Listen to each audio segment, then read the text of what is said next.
na maaaring magdulot po ng pagpapile po ng nararapat po na kaso. Thank you, Mr. Witness. Thank you, Senator Judge Rafi Tulfo. Senator Judge Risa Ontiveros is recognized. You may proceed, ma'am, when you're ready, and you have 2 minutes. Salamat po, Mr. Presiding Officer. Mr. Witness, nung nakaraang hearing po, paulit-ulit na binabanggit ang pangalan ni Princess Maui. Sino po ba yung taong yan? Background po niya, profile po niya? Sa pagkakalam ko, isa po siyang vlogger. Ano pong background niya? Paano siya naging vlogger? Well, base po doon sa patuloy na pagmamonitor, siya po ay isang kritiko na madalas nagbablog at nagpo-promote po ng yung pong tinatawag natin at alam naman ng lahat na DDS po. I see. And ano po yung bukod doon na vlogger siya doon sa panig na iyon? Meron pa bang ibang profile itong Princess Maui bilang vlogger?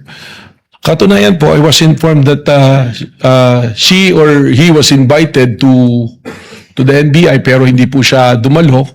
At yan po ay kasama rin po sa patuloy na sinusubaybayan po ng ating pong Cybercrime Division po. Alright, salamat po.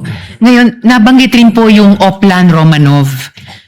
Sabi po ni Attorney Lotok, ang alam niya ay banta ito sa presidente at pamilya nila na nagmula kay Mayor Sebastian Duterte.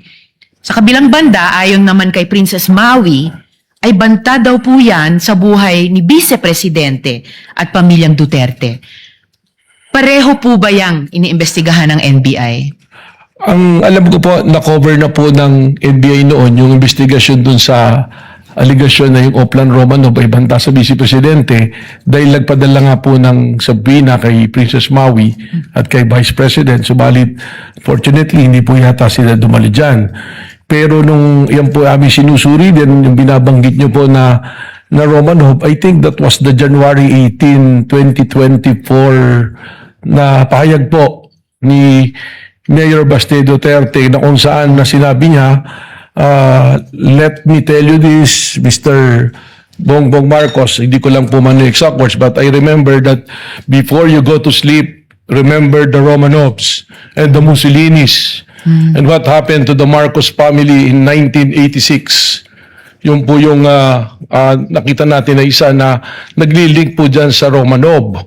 Kaya recently, narinig ko rin po yung dating director na sinasabi niya ng Oplan Romanov, ay tunay na banta sa pamilya ng mga Marcoses at hindi po kay Vice President Sara Duterte. So, base po sa investigasyon ng NBI, ang Oplan Romanov po ba ay banta nga sa buhay ng presidente o sa buhay ng vice-presidente? Your Honor, yan po ay kasama pa rin sa aming tinutukoy po ngayon. Kaya po meron kaming task force, kasama po yan sa aming continuing na surveillance at active investigation po. Alright. May actionable intelligence po ba ang NBI na posibleng patuloy pa rin ang panganib sa buhay ng presidente dun sa linyang iyon ng inyong investigasyon? Tama po yan, sapagkat binanggit ko nga po kanina yung ginagamit sa National Threat Assessment Center po ng Secret Service ng Amerika, pumapasok po doon yung mga obserbasyon yan. At katunayan po, lalo pang lumawig o lumawak yung mga banta sa presidente, namin pong namomonitor. Pati po mga ordinaryong tao ngayon, ay napakadali po na magbigay ng banta. At para sa amin po, hindi lang naman po yung banta sa ating Pangulo ang aming binabantayan, kundi yung pong bantayan natin ang kaligtasan ng ating mga kababayan at isiguraduhin natin na ang democratic process po ay umiiral sa atin base sa atin pong konstitusyon po. At sa kabilang banda naman po, may actionable intelligence din po ba ang NBI na may totoong banta sa buhay naman ng vice-presidente? Sa ngayon po, hindi po namin tinitingnan kung totoo may actionable intel. Pero, base po sa aming mandato, kasama po sa mandato namin na proteksyonan po ang seguridad ng Pangulo, ng Vice Presidente, ng Senate President, ng Speaker of the House at Chief Justice. Kaya kung wala man pong task force, tuloy-tuloy naman po ang aming pong pagpamonitor dito. Pero sa ngayon, kung isusuma po natin, may actionable intelligence na may patuloy na panganib sa buhay ng presidente, pero wala pang actionable intelligence na may banta din naman sa buhay ng vice-presidente. Malinaw po yun sapagkat lumabas lang naman po yun doon sa sinasabi nitong si Princess Maui. Salamat po, Mr. Witness. Salamat po, Mr. Presiding Officer. Thank you, Senator Judge Rizon Tiveros. Next to interject and make his interventions would be our Senate President, Sherwin Gatchalian. He is recognized. You have 2 minutes, sir. You may proceed when you're ready. Maraming salamat, Mr. Presiding Officer.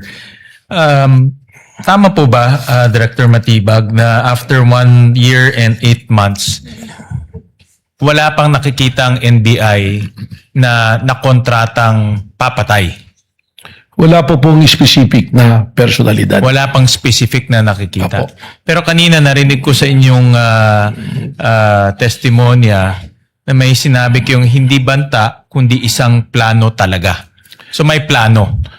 Yun po ang base sa mismong pahayag ng ating pong Vice Presidente na siya ay may kinausap at yung kinausap niya ay pumayag para patayin po ang mga taong nabanggit.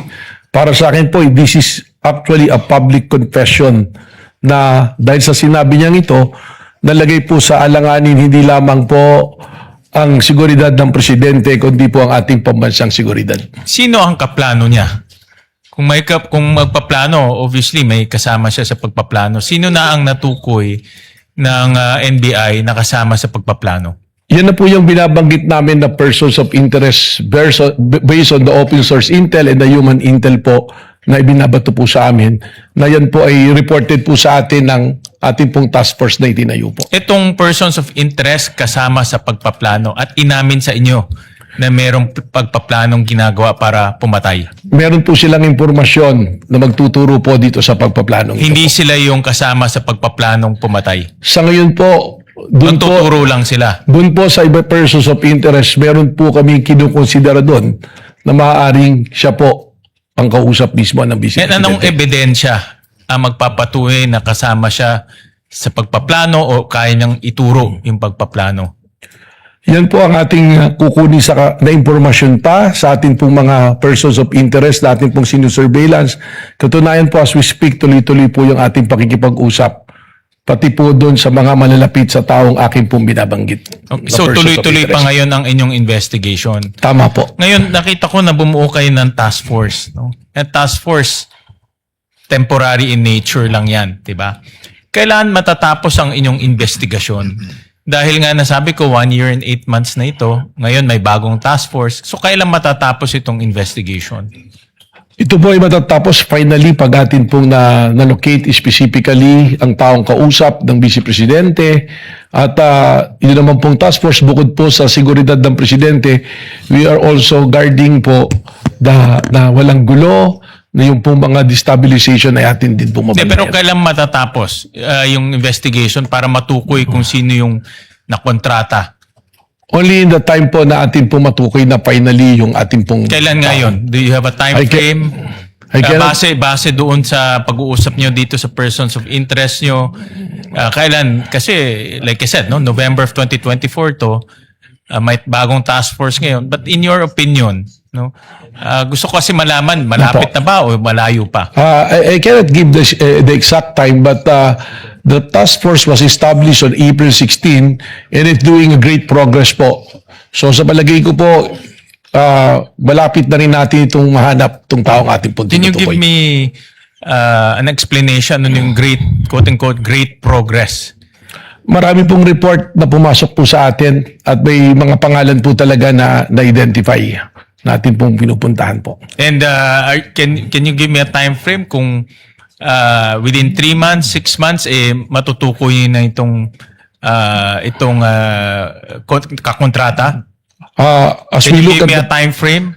An as- indicative time frame? as we go on to the progress, probably po within the 3 to 6 months ay magkakaroon po tayo Magkakaroon, ng mas malinaw po na